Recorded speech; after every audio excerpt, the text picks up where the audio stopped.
자, 이제 친구들 전도사님 보세요. 손은 멈추고 전도사님 보고 PPT 화면도 보고. 자, 친구들 지난주에 하나님의 환상을 본 선지자에 대해서 얘기했던 거 기억나요? 그 선지자의 이름은 누굴까요? 누구요? 오늘 말씀에 읽은 그 말씀 있죠? 오늘 말씀 어디 거였어요? 어디 말씀이었어요?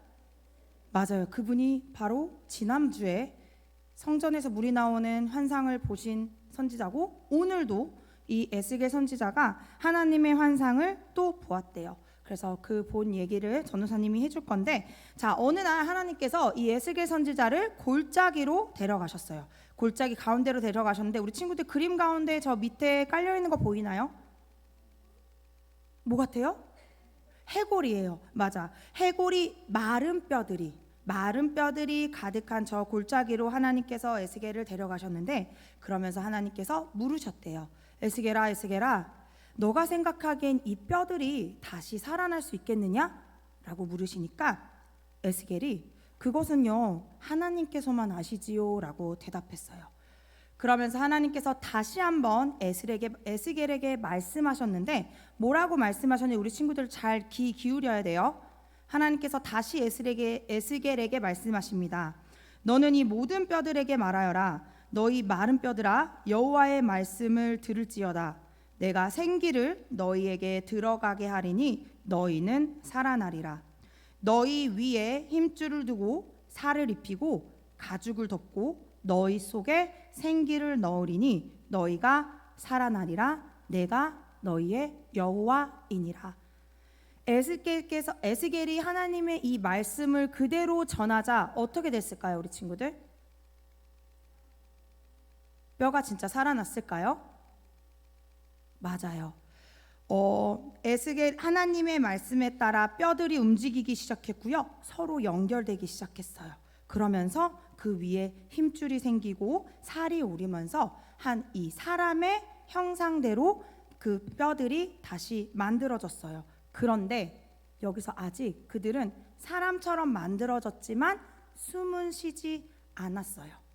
그러면 살아있는 걸까요, 우리 친구들? 이 말씀 가운데 뭐라고 나와 있냐면 생기는 없다라고 말씀 가운데 나와 있어요. 그 말은 이 뼈들이 몸은 가지고 있지만 숨은 쉬지 않고 있다라는 거예요.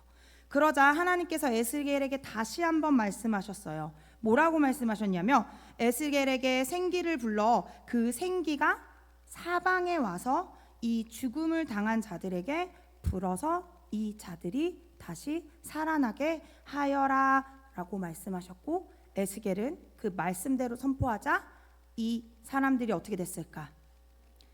네, 생기가 숨을 쉬게 되고 큰 군대로 만들어졌다고 오늘 말씀 가운데 나와 있어요. 자, 친구들, 그러면 오늘 이 환상의 의미는 무엇일까요? 자, 오늘 환상의 의미를 전도사님이 설명해 줄 거니까 잘 들어야 돼요. 자, 저기 보이는 마른 뼈들은 누구를 이야기하는 거냐면요, 지난주에 말씀 나왔죠. 지난주에 어디에게 잡혀갔다 그랬어요? 이스라엘 백성들이 누구에게 잡혀갔다 그랬어요? 바브브레론. 어디로 잡혀갔어요? 발레론? 바벨론이라는 곳에 잡혀가게 됐고, 그곳에서 포로 노예로 살면서 마음이 너무 힘들고 몸도 힘들었던 그 이스라엘 백성들을 말한 것이 바로 이 마른 뼈예요. 그러면 자, 이스라엘 백성들의 상태와 마른 뼈와 같이 소망이 없고 희망이 없는 이 이스라엘 백성들에게 하나님께서 무엇을 불어넣어 주셨어요? 생기를 불어넣어 주셨고, 이들이 다시 사람의 모습을 할 수 있도록 선포하셨어요. 그 말씀은 이스라엘 백성들을 다시 그 바벨론의 땅 가운데서 살리시고 포로의 삶을 벗어나 이스라엘로 다시 돌아가게 하시겠다는 약속을 나중에 뼈들이 이루어지고 다시 군대가 된 것처럼 말씀해 주신 거예요. 그러면 친구들, 이 환상이 진짜 이루어졌을까? 네, 우리 친구들이 이 하나님의 말씀을 믿어요? 맞아요. 에스라 말씀에 보면은 고세 왕을 통해서 예루살렘 왕이 되어 성을 다시 건축하고 이스라엘 백성들은 예루살렘으로 돌아갈 수 있었다라고 이야기해요. 자, 우리 친구들도 혹시라도 아직은 그러지 않을 수도 있지만 이 이스라엘 백성들이 포로로서 희망이 없고 삶에 소망이 없었을 때 하나님께서 이들을 불러서 다시 살리시고 소망을 주신 것처럼 우리 친구들 삶 가운데도 자꾸 내가 실수해서 절망하고 슬프고 내가 과연 할 수 있을까? 나는 부족해. 나는 너무 연약해. 나는 못해. 라고 할 때 누가 우리 친구들 도와줄 수 있을까요? 하나님께서 우리 친구들을 이스라엘 백성들을 도와주신 것처럼 우리 친구들도 도와주셨다고 해요. 그래서 도와주실 수 있다고 해요. 그래서 이 상황에서 내가 일어설 수 없을 것 같거나 좌절하거나 용기가 사라졌을 때 오늘의 말씀인 하나님의 말씀을 잘 기억해서 마른 뼈가 살아나듯이 우리 마음 가운데 힘과 소망을 주시는, 우리와 함께 해주시는 그 하나님을 기억하는 친구들이 되었으면 좋겠어요.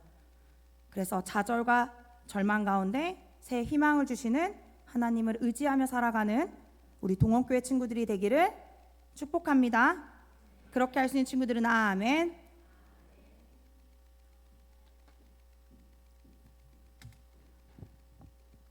지난주에 성전에서 흐르는 은혜의 강물 환상에 이어서 오늘은 마른 뼈가 살아나리라라는 에스겔의 환상으로 말씀을 전하도록 하겠습니다.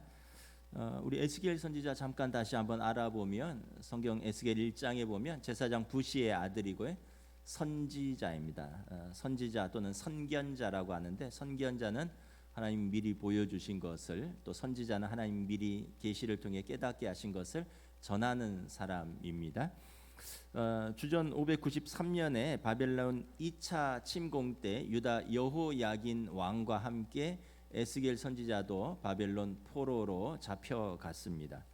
그리고 포로로 유배된 바벨론의 그발 강가에서 수로 공사 같은 강제 노역을 하던 중에 하나님께서 에스겔에게 임재하셔서 그를 선지자로 부르셨고, 에스겔은 나라가 완전히 망하기 전 그리고 나라가 망한 후에 합쳐서 22년간 선지자로 활동을 한 선지자입니다.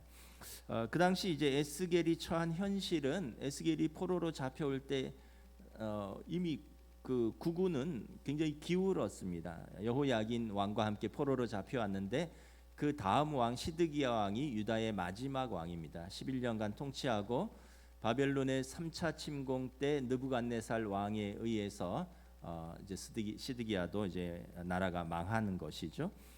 수도 예루살렘이 함락되고요, 성벽이 무너졌고 왕궁과 성전은 불타고 훼손되었고 그 땅은 황폐화되었습니다. 수많은 백성들이 포로로 바벨론으로 잡혀갔고 강제 노역에 동원됐고 지금 나라와 민족은 희망이 사라져서 고통스럽고 절망스러운 현실인 것입니다. 지금 에스겔의 초반부는 바벨론의 포로로 끌려왔는데 나라는 완전히 아직 망하기 직전의 상태입니다. 망하지 않은 상태. 그러니까 포로로 와 있는 백성이 있고 본토에 있는 백성이 있어요. 그리고 후반부는 나라가 완전히 망해서 다 포로로 끌려가는 그런 절망적인 상황입니다. 오늘 에스겔서 37장에 보면 하나님께서 에스겔을 찾아오셔서 한 골짜기로 그를 데려가시는데 그 골짜기에 마른 뼈가 가득합니다. 이 뼈들은 아마도 전쟁 중에 전사한 이스라엘의 병사들로 보이는데 다 매장되지 못하고 방치되었고요, 오랜 햇빛 가운데 그 뼈들이 하얗게 변해 있는 그런 상태입니다. 우리 그림 한번 볼까요? 이거는 이제 이해를 돕기 위한 그 캄보디아의 크메르루즈 정권 때 독재자 폴포트에 의해서 그 백성들이 무려 170만 명이 살해됐습니다. 킬링필드라 그러죠.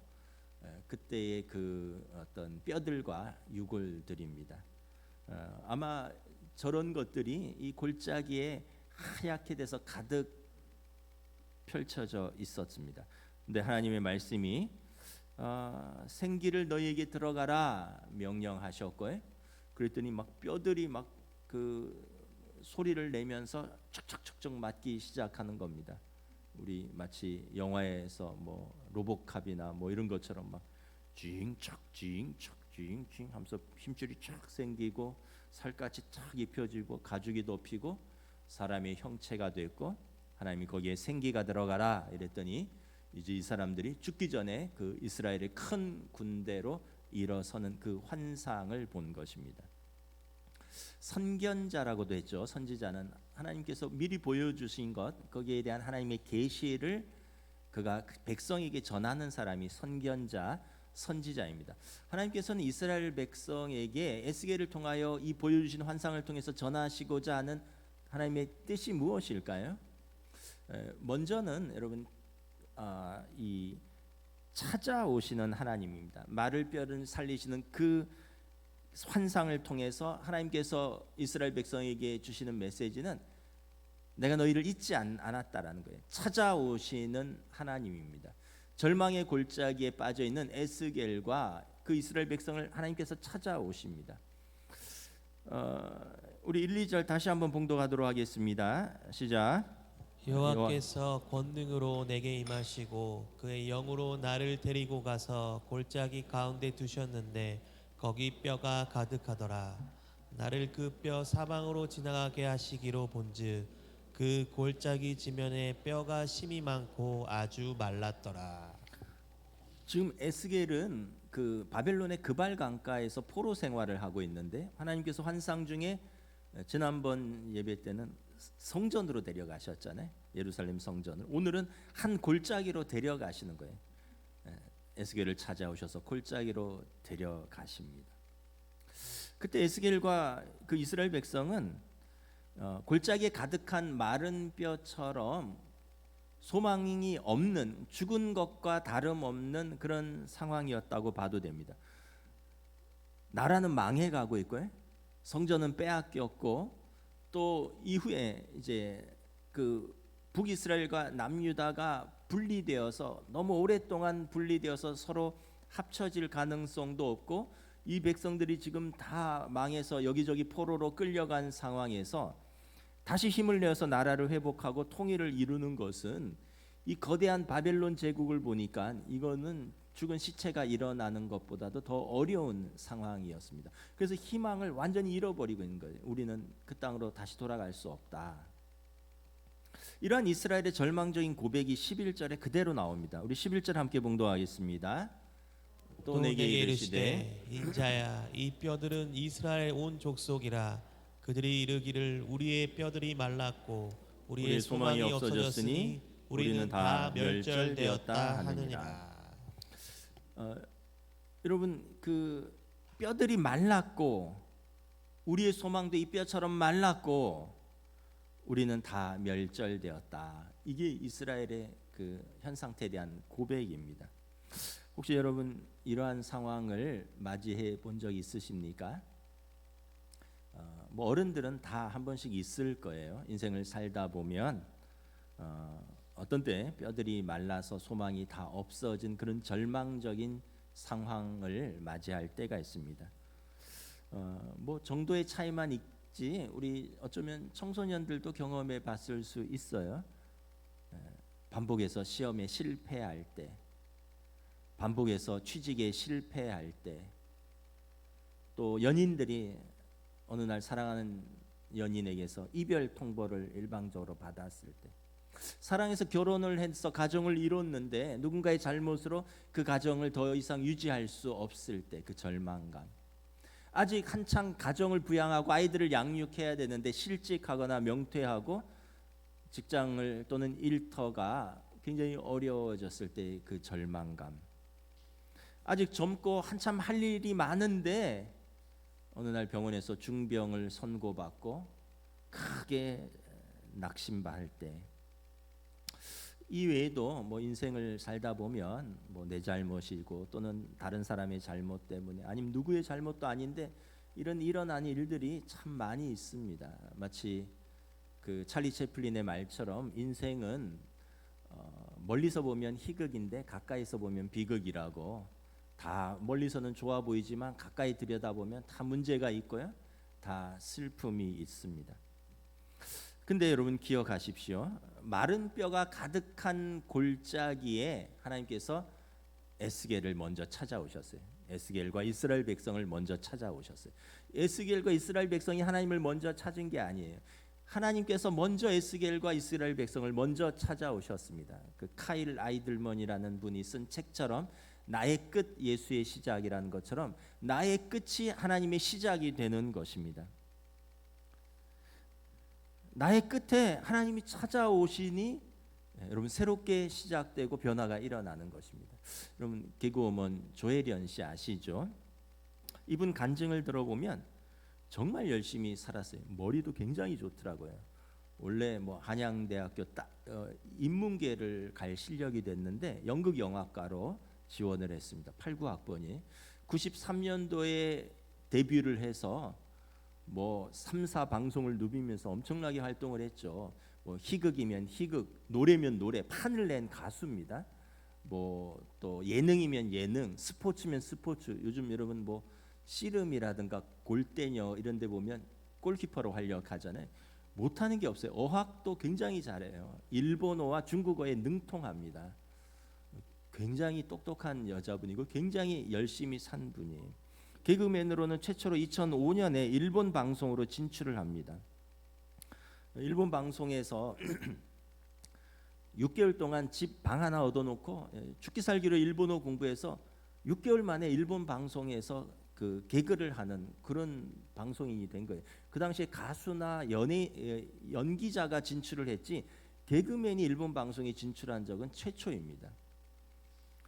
그런데 일본 방송에서 열심히 활동하는데 그런 것들이 오히려 어떤 뭐 여러 가지 루머들로 한국에서 뉴스거리가 되고 구설수에 오르내리면서 한국을 비하했다는 등 뭐 한국 남자들을 비하했다는 등 이러면서 오히려 우리 한국에서는 인기가 시들해지게 되죠. 가정적으로도 문제가 생겼습니다. 사춘기 딸이 일주일에 3일은 일본에서 활동하고 4일은 한국에서 활동하는 그 엄마의 돌봄을 받지 못하면서 엄마랑 거리가 멀어져서 엄마랑 이야기를 안 하기 시작합니다. 설상가상으로 2012년에 성격 차이로 남편과도 이혼을 합니다. 갑자기 인생에 회의가 들었습니다. 내가 왜 이렇게 살지? 집안이 왜 이렇게 됐지? 난 열심히 사는데 나는 왜 이렇게 힘들지? 열심히 살면 살수록 문제는 계속 터지고 삶이 너무 버거운 거예요. 결국 모든 프로그램을 하차하고 동생이 있는 중국으로 도피를 합니다. 유학을 갔다고 하는데 사실 도피예요. 근데 거기서도 도피에서도 열심히 살았어요. 1년 2개월 만에 중국어 회화를 가능할 정도가 되었다고 하니까. 근데 그곳에서 하나님의 계획이 있었습니다. 지금의 남편을 만나게 된 거예요. 그 남편이 믿음의 사람이었습니다. 그 남편의 제안으로 교회를 한번 가보자. 그러니까 이제 아직 결혼을 안 했는데 그 사람이 좋으니까 교회를 한번 갔어요. 교회를 한번 갔는데 그날 부른 찬송이 찬송가 310장이래요.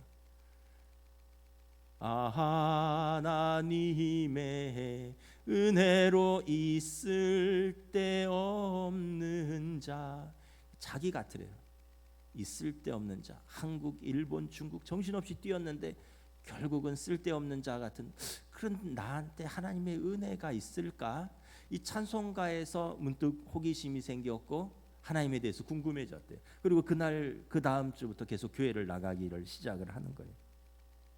이상하게 그 찬송가 가사가 그녀의 마음을 흔들었고 하나님을 만났습니다.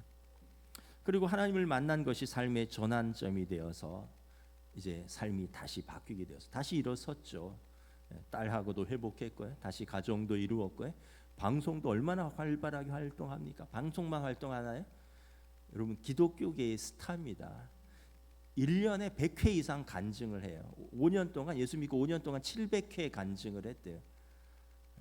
또 이분이 제가 볼 때는 그냥 이렇게 거품 있는 그런 간증자가 아니더라고요. 제가 간증을 들어보니까 진실된 하나님의 만남이 있었어요. 그리고 무엇보다 누구보다 성경을 많이 읽어요. 성경을 1년에 최소 10독씩 하는.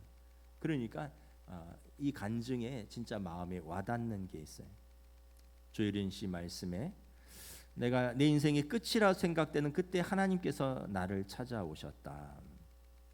하나님 나의 끝이 하나님의 시작이었던 것입니다.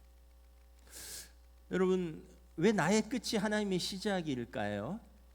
예수님께서 말씀하셨어요. 마태복음 5장 산상보훈에서 우리 한번 읽어보도록 하겠습니다. 시작.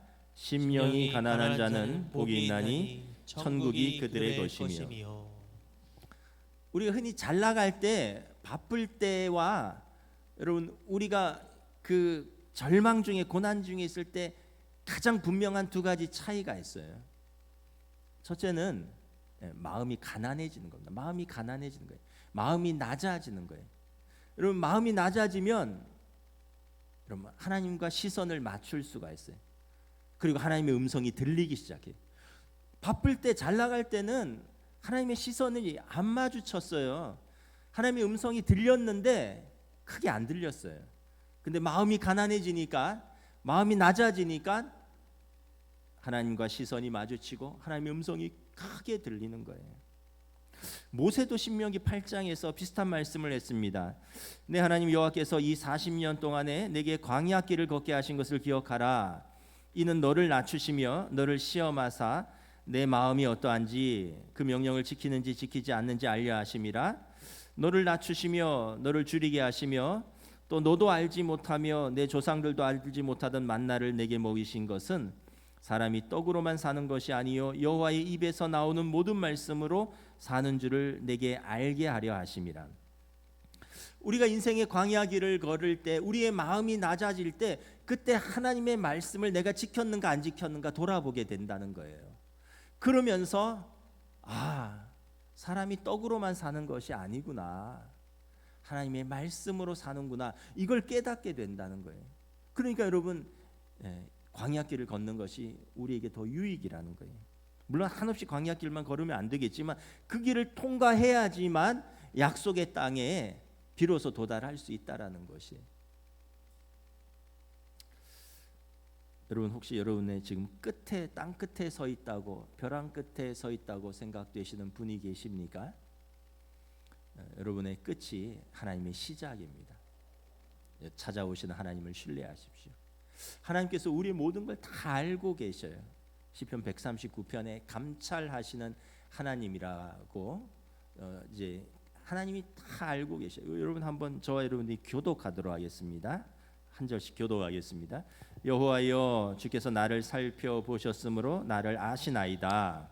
주께서 내가 앉고 일어섬을 아시고 멀리서도 나의 생각을 밝히 아시오며 나의 모든 길과 내가 눕는 것을 살펴보셨으므로 나의 모든 행위를 익히 아시오니. 여호와여, 내 혀의 말을 알지 못하시는 것이 하나도 없으시나이다. 주께서 내 내장을 지으시며 나의 모태에서 나를 만드셨나이다. 내가 주께 감사하옴은 나를 지으심이 심히 기묘하심이라. 주께서 하시는 일이 기이함을 내 영혼이 잘 아나나이다. 내가 은밀한 데서 지음을 받고 땅의 깊은 곳에서 기이하게 지음을 받은 때에 나의 형체가 주의 앞에 숨겨지지 못하였나이다. 내 형질이 이루어지기 전에 주의 눈이 보셨으므로 나를 위하여 정한 날이 하루도 되기 전에 주의 책에 다 기록되었나이다. 하나님께서 저와 여러분들이 어머니 뱃속에서 지어질 때 막 꼬물꼬물 막 팔다리가 생기고 이런 형질이 지어지기 전에, 오장육부가 막 만들어질 그때, 그 전부터 하나님께서 우리를 아셨고 우리를 관여하셨고 우리를 사랑하시고 우리의 삶을 감찰하시고, 그래서 우리의 삶에 관여하고 개입하시기를 원하시고, 그래서 우리가 잘되고 우리가 하나님의 자녀로서 복받기를 원하신다는 거예요. 내가 주를 떠나 어디로 가겠습니까? 하늘로 피하겠습니까? 땅끝으로 피하겠습니까? 내가 안고 서는 모든 것을 아시는 내 주님의 책에 내 이름이 기록되었는데 내가 어디로 피하리까? 감찰하시는 하나님께서 우리를, 땅끝에 서 있는 우리를 찾아오신다는 것을 여러분 믿으시기를 주님의 이름으로 축복합니다. 찾아오신 하나님께서 대화를 하십니다. 찾아오시면 뭘 하셔야 되잖아요. 대화를 하십니다. 에스겔과 이야기를 하셔요. 하나님이 에스겔에게 묻습니다. 인자야, 이 뼈들이 능히 살 수 있겠느냐? 에스겔이 주 여호와여, 주께서 아시나이다. 이거는 완곡어법이에요. 감히 하나님 앞에서 안 됩니다 할 수 없잖아요. 근데 이 말은 뭐냐면, 하나님 이게 안 됩니다. 어떻게 죽은 뼈들이 살아납니까? 상식적이지도 않고 논리적이지도 않고 이걸 본 적도 없습니다. 사람으로서는 불가능한 일입니다. 그런데 주께서 아십니다. 그냥 하나님 앞에서 완고법이 안 된다는 거예요. 근데 하나님께서 뭐라고 하십냐? 너는 이 모든 뼈들에게 대언하여 이르라. 너희 마른 뼈들아 여호와의 말씀을 들을지어다. 주 여호와께서 이 뼈들에게 이같이 말씀하시기를 내가 생기를 너희에게 들어가게 하리니 너희가 살아나리라. 너희 위에 힘줄을 들고 살을 입히고 가죽으로 덮고 너희 속에 생기를 넣으리니 너희가 살아나리라. 에스겔이 이에 내가 명령을 따라 대언하니 대언할 때 소리가 나고 움직이며 이 뼈 저 뼈가 들어맞아 뼈들이 서로 연결되더라. 에스겔은 안 된다고 했는데 하나님께서 야, 너 뼈들에게 한번 선포해봐. 하나님이 말씀하신다. 이 뼈들아 살아나라. 하나님이 말씀하신다. 생기야 이 뼈들에게 들어가라. 어떻게 되는지 한번 보라는 거예요. 하나님이 에스겔을 설득하셔요. 하나님이 에스겔과 말씀하십니다. 여러분, 하나님은 창조주이시기 때문에 저 높은 곳에서 피조물인 우리를 내려다보시면서 아주 강압적으로 또는 권위적으로 위압적으로 일방적으로 말씀하시는 분이 아니세요. 하나님 우리를 자녀처럼 대하십니다. 인격적으로 대하십니다. 때로는 설득하시고 때로는 책망하시고 때로는 우리 때문에 뜻을 접기도 하셔요. 이게 여러분 하나님과 우리의 대화예요. 이게 기도입니다. 하나님과 우리 대화하는 거 기도예요. 여러분, 우리가 문제가 있으면 하나님과 대화를 하셔야 됩니다. 맨날 고만고만한 그 사람들끼리만 대화할 게 아니라 창조의 하나님, 세상을 다스리시는 하나님, 나를 나보다 더 잘 아시는 그 하나님과 대화를 해야 돼요. 이게 기도예요. 맨날 누구한테 기도 부탁만 하지 말고 내가 기도를 하셔야 돼요. 내가 하나님과 대화를 해야 돼요.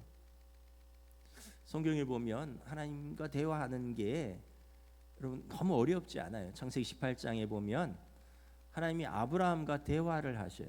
어느 날 하나님이 소돔과 고모라를 불로 심판하러 가시는데 문득 아브라함이 생각났어요. 야, 내가 아브라함한테 이거 좀 알려주고 가야지. 아브라함한테 이 얘기를 했더니 아브라함이 그럼 안 되는데 소돔과 고모라에 내 조카 롯 가족이 사는데 하나님 의인이 있는데 하나님을 경외하는 의인들이 사는데 악인과 함께 벌하는 것이 합당합니까?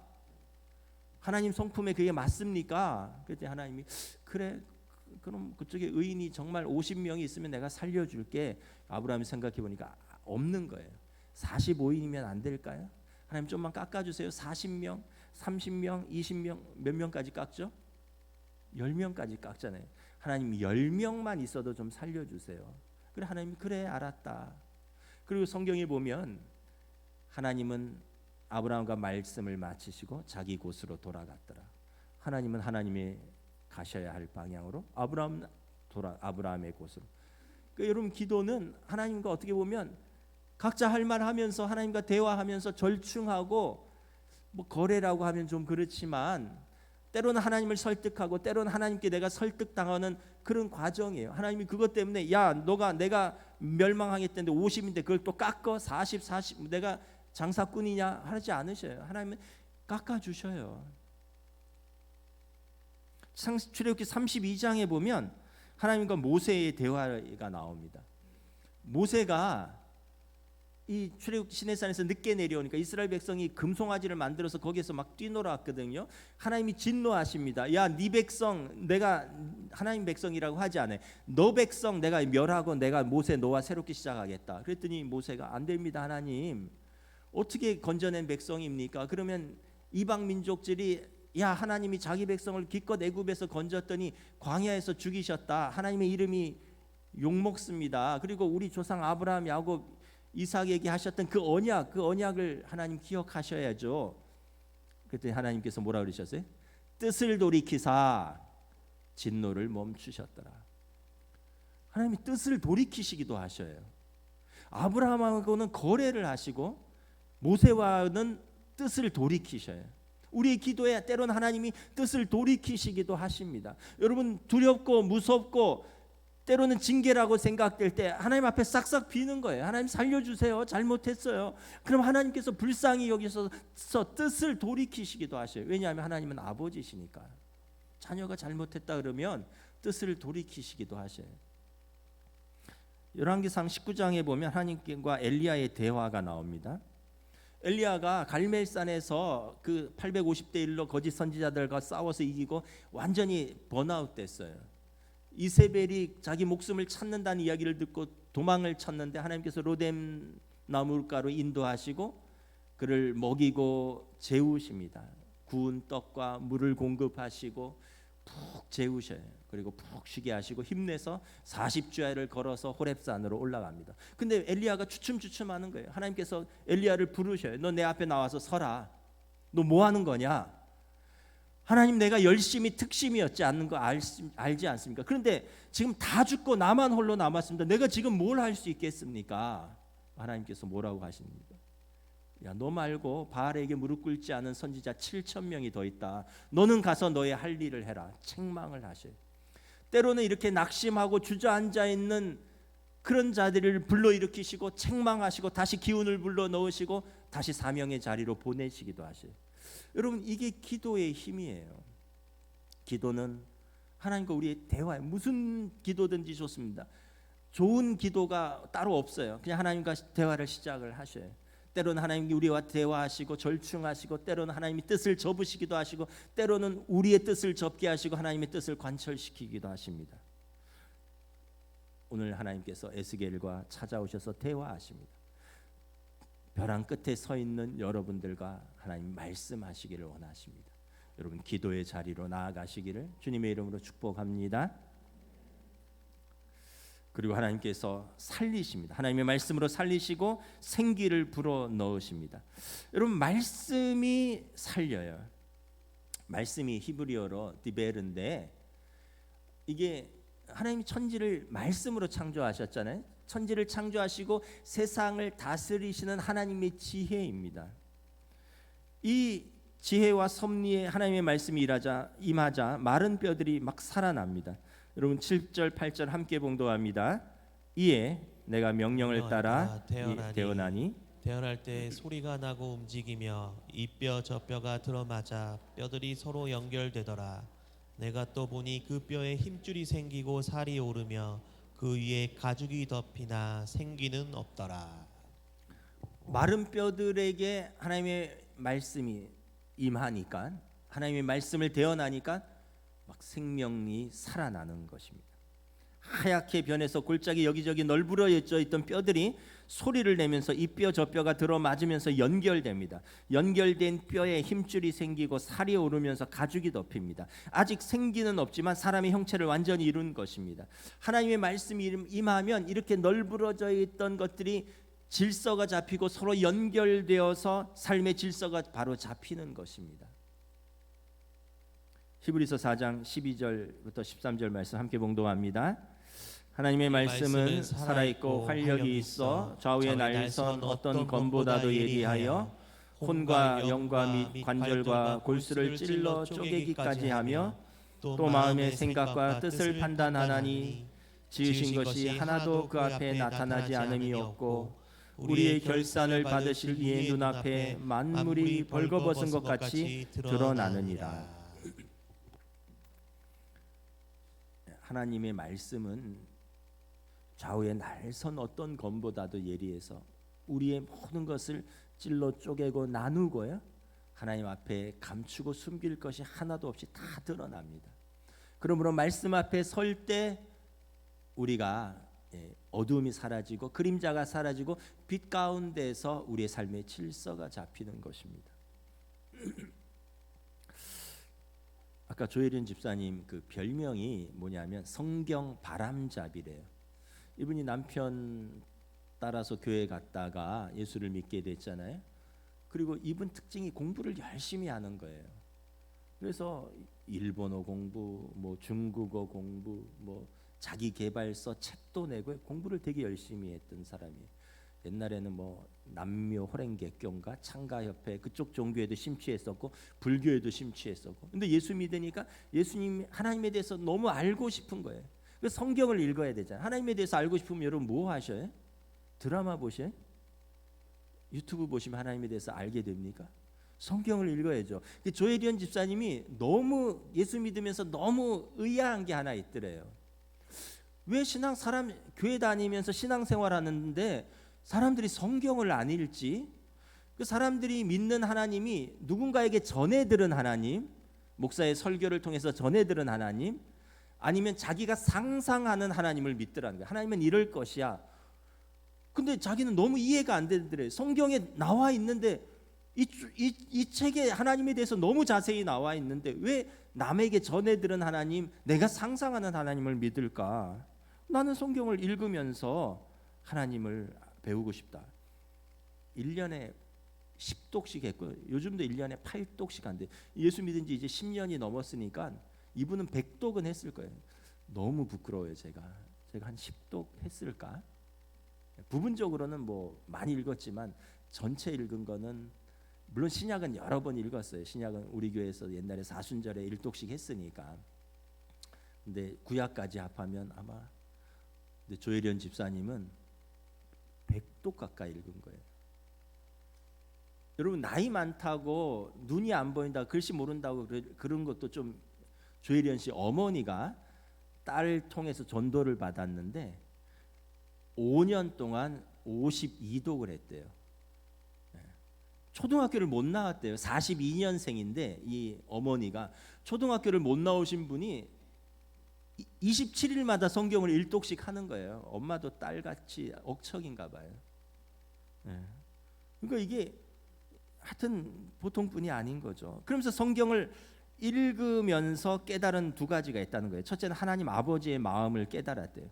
시편 기자들이 하나님 앞에서 울고 웃고 탄원하고 소리치고 하나님한테 일러주고 막 이랬던 게 자기 마음 같다는 거예요. 시편 기자들의 마음이 내 마음 같은데 하나님이 그걸 다 받아주더래요.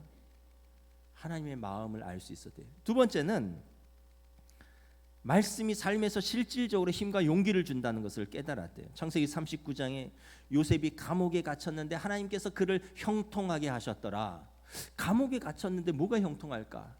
근데 자기 삶을 돌아보니까 일본 가서 단칸방에서 그렇게 활동하고 중국 도망가듯이 가고 한국에서 비난받고, 그런데 하나님께서 요셉을 형통하게 하신 하나님께서 내 하나님 아니냐? 요셉이 감옥에서 형통했다면 하나님이 나도 형통하게 하셔야지. 왜냐하면 요셉이 하나님은 나의 하나님이니까. 그래서 하나님의 말씀이 실질적으로 삶에서 힘을 준다는 거예요. 하나님 아버지의 마음을 알고 실제로 말씀이 힘이 된다는 거예요. 그러니까 여러분, 말씀을 읽으셔야 돼요. 말씀을 배우셔야 돼요. 말씀을 묵상하셔야 돼요. 말씀을 붙들고 씨름을 하셔야 돼요. 그래야지 하나님 아버지의 마음을 알고 말씀이 힘이 되죠. 조혜린 집사님이 예수 믿기 전에 누구보다 열심히 살았지만 돌아보면 방향성도 없고 무질서했대요. 그냥 막 골룸분장도 했었잖아요. 망가지기도 하고 또 때로는 자기가 뜨기 위해서 막 친구를 무시하기도 했대요. 박명수 씨한테 야 막 그러면서 박명수 씨 무시하고, 이게 이제 개그의 어떤 좀 그런 거잖아요. 자기도 망가지고 남도 망가지고. 근데 예수 믿고는 자기도 살고 남도 사는 방법, 삶의 자세와 태도, 이 매너와 애티튜드가 바뀐 거예요. 여러분, 매너 makes man, 킹스맨에게 얘기했잖아요. 매너가 사람을 만든다. 삶의 자세와 태도가 바뀌어야지 사람이 바뀌는 거예요. 예수님을 믿고 나서 이제는 자기 망가지는 개그, 남 뭉개는 그런 개그가 아니라 서로 살리는 개그, 그런 걸 하는 거예요. 이제는 내가 하나님의 말씀을 읽지 않을 수 없다는 거예요. 왜냐하면 하나님의 말씀이 나의 삶의 방향과 질서를 바로잡아 주었고, 성경을 안 읽는 것이 더 어렵다. 말씀이 자신을 이끌고 간다. 선한 것이 하나도 없는 자신을 말씀이 이끌고 갔는데 내가 어찌 성경을 읽지 않을 수 있는가? 여러분, 천지를 창조하시고 세상을 다스리시는 하나님의 지혜인 하나님의 말씀의 힘인 줄 믿습니다. 여러분, 말씀에 관한 책을 보는 것도 중요한데 말씀을 먼저 읽으셔야 돼요. 저자 직강을 먼저 읽으셔야 돼요. 골짜기의 마른 뼈들에게 살아나라고 말씀하신 하나님께서 이제 이스라엘 백성에게 무덤에서 나오라라고 말씀하십니다. 12절 13절 함께 봉독합니다. 주 여호와께서 이같이 말씀하시기를 내 백성들아, 내가 너희 무덤을 열고 너희로 거기에서 나오게 하고 이스라엘 땅으로 들어가게 하리라. 내 백성들아, 내가 너희 무덤을 열고 너희로 거기에서 나오게 한즉 너희는 내가 여호와인 줄 알리라. 지금 포로로 잡혀가서 마른 뼈와 같이 산 소망을 잃고 있고 무덤에 들어가 있는 것 같은 그들에게 하나님께서 야 무덤에서 나와, 먼저 마음의 무덤에서 나와, 죄의 무덤에서 나와. 예수님께서 나사로에게 말했잖아요. 무덤에서 나오라. 죄와 사망의 권세에서 나오라는 거예요. 상황과 문제에 갇혀 있지 말고 하나님의 말씀을 듣고 나오라는 것입니다. 이스라엘 백성에게 그 무덤에서 나오라고 선포하십니다. 이것은 장차 후에 70년 후에 그들이 고토로 돌아갈 그것을 예언한 것이기도 하지만 장차 메시아가 오실 때 모든 백성이 하나님 앞에서 회복되는 그것을 말씀하시기도 하는 것입니다. 하나님의 말씀이 임하면 낙심과 절망과 죄와 사망의 무덤의 권세에 갇힌 자들이 무덤에서 나와서 다시 하나님 앞으로 나아가는 역사가 일어날 것입니다. 이제 생기를 불어넣으십니다. 8절에 보면 이 뼈들이 붙고 연결되고 힘줄이 돋고 가죽이 덮이고 형체를 이루는데 생기는 아직 없더라 그랬잖아요. 근데 하나님께서 이제 생기를 불어넣으십니다. 생기는 히브리어로 루아라고 하는데 루아흐는 바람, 호흡 또는 영, 하나님의 신 이런 뜻입니다. 우리 성령이란 뜻입니다. Holy Spirit. 하나님께서 생기를 불으시니 마른 뼈가 살아나서 큰 군대를 이룹니다. 9절 10절 함께 봉독합니다. 또 내게 이르시되 인자야 너는 생기를 향하여 대언하라. 생기에게 대언하여 이르기를 주 여호와께서 이같이 말씀하시기를 생기야 사방에서부터 와서 이 죽음을 당한 자에게 불어서 살아나게 하라 하셨다라. 이에 내가 그 명령대로 대언하였더니 생기가 그들에게 들어갔음에 그들이 곧 살아나서 일어서 서는데 극히 큰 군대더라. 성령님이 들어가시니 살아있는 living being, living soul, 살아있는 생명체가 된 것입니다. 14절에 내가 또 내 영을 너희 속에 두어 너희가 살아나게 하고 내가 또 너희를 너희 고국 땅에 두리니 나 여호와가 이 일을 말하고 이른 줄을 너희가 알리라. 여호와의 말씀이니라. 하나님의 생기가 성령이 임하니 이스라엘이 살아나는 것입니다. 여러분 성령님이 어떤 분이십니까? 홀리 스피릿. 로마서 8장에 보면 하나님의 영이요 그리스도의 영이라 말씀하십니다. 요한복음 14장에서 예수님은 진리의 영이라 말씀하셔요. 그 생기가 들어가야지 하나님의 영이 그리스도의 영이 진리의 영이 우리 안에 충만해야지 우리가 생기 있게 활동하고 살 수 있다는 거예요. 그리스도인들이 너무 의기소침합니다. 삶에서 너무 무기력합니다. 무슨 조그만 실패나 어떤 낙심할 일이 있으면 그냥 땅 속으로 들어가 버려요. 성령님이 우리 안에 계신데 성령님을 신뢰하지 못하는 거예요. 성령님을 받았는데 충만까지는 못 이룬 거예요. 오히려 밖에 사람들은 막 뭐 스포츠에 열광하고 노래에 열광하고 뭐 열광하는 게 많은데 우리는 그렇게 열광하는 게 없어요. 하나님에 대해서 그렇게 열광하는 게 없어요. 하나님에 대해서 그렇게 갈망하는 게 없어요. 우리 안에 계신 성령님이 탄식하신다라고 말씀을 하십니다. 구약 성경은 특정한 사람에게 특별한 사명을 주시기 위해서 성령이 임하셨습니다. 사무엘서 10장에 보면 청년 사울에게 사무엘이 안수하고 기름을 부으니 성령이 그에게 임하여 그가 이스라엘의 초대왕에 등극합니다. 소년 다윗에게 사무엘이 기름을 부으니 그에게 성령이 임하여 그가 사울 왕에 이어서 다윗 왕이 되는 것입니다. 근데 신약 성경은 달라요. 특정한 사람이 아닙니다. 성경을 보시면 죄를 회개하고 예수를 주와 그리스도로 영접하는 누구나에게 성령을 선물로 주십니다. 요한복음 7장 37절부터 39절 함께 봉독합니다. 누구든지 목마르거든 내게로 와서 마시라. 나를 믿는 자는 성경의 이름과 같이 그 배에서 생수의 강이 흘러나오리라 하시니 이는 그를 믿는 자들이 받을 성령을 가리켜 말씀하신 것이라. 초막절에 그 성전에서 물을 붓는 그런 것을 마치신 후에 예수님께서 말씀하신 거예요. 누구나 내게로 와서 나를 믿는 자는 그 배에서 이 생수의 강이 넘쳐 흐를 것이라. 받을 성령을 말씀하신 것입니다. 누구나 whoever 이렇게 돼 있어요. 예수를 믿는 자는 누구나 성령을 받을 것이라.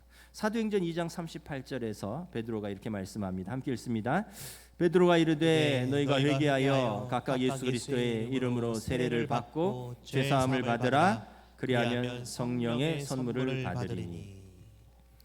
회개하고 예수의 이름으로 세례를 받고 예수를 주와 그리스도로 고백하고 마음으로 믿고 입으로 시인하여 믿으면 누구나 성령을 선물로 받는 것입니다. 그러니까 여러분, 저와 여러분 다 성령을 받은 사람들이에요. 우리가 하나님의 생기로 가득 차야 됩니다. 그런데 왜 맨날 우리 삶은 이 모양 이 꼴이냐? 순종의 문제예요. 순종의 문제. 순종의 차이입니다. 요한복음 14장에 보혜사 곧 아버지께서 예수님의 이름으로 보내실 성령님은 우리에게 예수님의 말씀을 생각나게 하고 가르치시는 분인데, 성령님이 우리에게 예수님의 말씀을 생각나고 가르치게 하시는데 우리는 그거보다 우리 감정을 앞세우고 우리 상황을 앞세우고 우리 욕심을 앞세워서 성령님의 말씀에 순종하지 않기 때문에 그런 것입니다. 그러나 성령님이 임하여 여러분 우리가 순종하면 우리의 마음이 새로워집니다. 하나님의 영이 들어오니 우리의 마음이 새로워지고 인도함을 받아서 그 가르친 말씀대로 살아가면 성도가 살아나고 그 삶에서 성령의 열매가 맺히는 것입니다. 사무엘상 10장 9절에 사울에게 성령이 임하니 새 마음을 주셨더라. 새 마음을 주시는 것입니다. 그런데 성령님이 임하셨지만 우리가 성령님의 음성을 외면하고 예수님의 말씀에 불순종하면 인격적인 성령님께서 우리 안에서 하실 게 없어요. 우리의 동의를 받고 일하시는데 우리가 동의하지 않으면 성령님께서 하실 수가 없어요. 결국 떠나십니다. 데살로니가 5장 19절은 성령께서 소멸하신다라고 표현됩니다. 성령이 떠나시면 세상의 영이 들어오는 것입니다. 다윗 왕이 제일 걱정했던 것이 주의 영을 내게서 거두지 마옵소서잖아요. 사무엘상 16장 14절에 사울에게서 성령이 떠나니 악령이 그를 번뇌케 하는 것입니다. 핵심은 성령의 음성에 순종하는 것입니다. 여러분 작은 것에 순종하셔야 해요. 저나 여러분이 이제 작은 것에 순종해 봅시다. 작은 것에 막 화나잖아요. 막 화나고 막 욕하고 싶고 막 이러면 자기 감정 다 표현하고 싶으면 어린아이처럼 하지 말자. 분노가 하나님의 영광을 이루지 못한다. 이 말씀이 생각나면 한번 생각하고 순종해 보는 거예요. 어린아이처럼. 애들은 그럴 수 있잖아요. 근데 우리는 그러면 안 되잖아요. 또 어떤 선택에 있어서 그래도 내가 목사인데, 그래도 내가 장로인데, 그래도 내가 동원교회 권사인데, 그래도 내가 성령 받은 사람인데 좀 다른 선택 해보자. 그 조그만 순종이 이렇게 쌓이면 어느 순간 이렇게 성화가 되는 거예요. 성화는 지속적이고 하나님 앞에 갈 때까지 계속되는 과정이에요. 말씀을 마치겠습니다. 나의 끝이라고 생각되는 바로 그 시간이 하나님을 가장 진실되게 만날 수 있는 시간입니다. 나를 창조하시고 나를 사랑하시며 나의 삶을 감찰하시고 나의 삶에 개입하시길 원하시며 나를 복주시길 원하시는 하나님 아버지를 신뢰합시다. 마른 뼈가 가득한 골짜기 같이 소망이 없고 무덤에 갇힌 것 같이 절망적인 상황에서 내 백성아 너희 무덤을 열고 거기서 나오라는 하나님의 말씀을 힘있게 붙들고 믿음으로 일어서시기를 축복합니다. 하나님의 말씀이 우리의 영혼을 소생시키며 우리가 성령님께 순종할 때 우리 삶에 성령의 열매가 맺힙니다. 우리 함께 찬양하도록 하겠습니다.